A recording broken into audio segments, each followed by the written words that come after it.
K P. കേശവമേനോൻ്റെ കാലം മുതൽ മാതൃഭൂമിയുടെ മുഖപ്രസംഗം ഞാൻ വായിക്കാറുണ്ട്.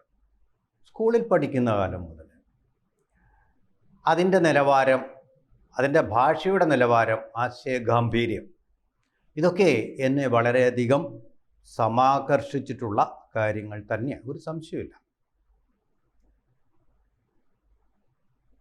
അപ്പോൾ അങ്ങനെയുള്ളൊരു പത്രം സാധാരണഗതിയിൽ അതിൻ്റെ നിലവാരം ഉയർത്തിക്കൊണ്ടുവരികയാണ് ചെയ്യേണ്ടത്. അതിപ്പോൾ മാതൃഭൂമി പാലിച്ചിട്ടുണ്ട്. അതിൻ്റെ നിലവാരം അങ്ങ് ഉയർന്ന് എനിക്ക് തോന്നുന്നത് അങ്ങ് നെബുല എന്ന് പറയുന്ന പ്രതിഭാസത്തോളം അങ്ങ് ഉയർന്നു പോയിട്ടുണ്ട് എന്ന് തോന്നുന്നു. കാരണം ഈ വികസനത്തിൻ്റെ ഒരു ലക്ഷണമാണോ എന്നറിയില്ല, അതിൻ്റെ യുക്തിഭദ്രത, ആശയഗാംഭീര്യം, ഭാഷയുടെ ശുദ്ധി, ഇതെല്ലാം നഷ്ടപ്പെട്ടിരിക്കുന്ന ഒരവസ്ഥയിലേക്ക് നിലവാരം കൂട്ടുകയായിരിക്കും. അവർ നിലവാരം ഇങ്ങനെ കൂടുമ്പോൾ അങ്ങനെയൊക്കെ സംഭവിക്കുന്നതായിരിക്കും. നമ്മൾക്ക് എന്തറിയാം, നമ്മൾ വെറും പാമരന്മാർ. നമുക്ക് ആദ്യം ഭാഷയുടെ കാര്യം എടുത്താൽ അതങ്ങ് തീരുമാനമായിട്ട് നമുക്ക് മറ്റു കാര്യങ്ങളിലേക്ക് പോകാം.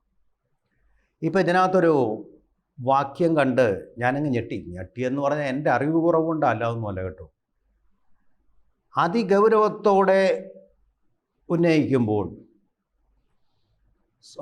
മുഴുവൻ വായിക്കാം സെൻറ്റൻസ്, എങ്കിലേ അതിൻ്റെ ഒരു ആശയം നിങ്ങൾക്ക് മനസ്സിലാവും.